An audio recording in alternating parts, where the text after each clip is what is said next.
Thanks, Mimi, very much for sitting down with us. We spent a fair bit of time with Thad earlier talking about the opportunities in small and mid-cap value and why we think the opportunity set is really interesting right now, and some of the changes in the marketplace that are sort of helping with that. And we thought it would be good to sit down with you as the portfolio manager on the long-short strategy to talk about how some of this may be applicable to what you all are doing in your product.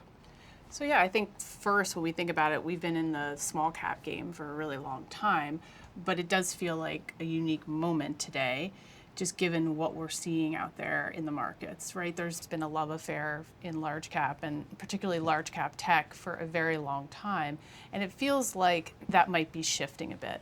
And it's left a lot of orphan businesses in the market for us to look at. And so I think it's a unique moment where we see a lot of opportunity down cap just because of where the market has been focused for so long.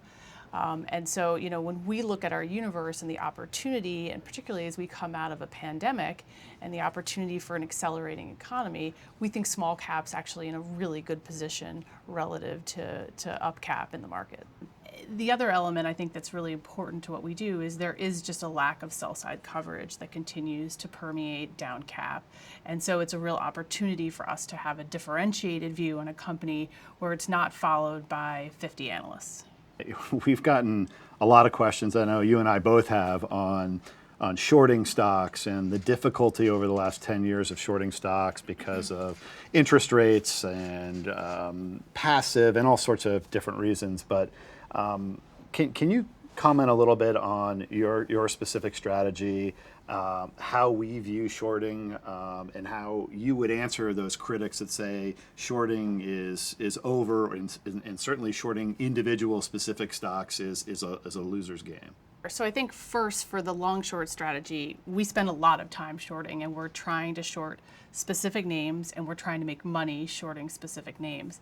I think, a basic element that we have to remember is shorting is really difficult in an extremely low rate environment. And we've been in one of those for a very long time.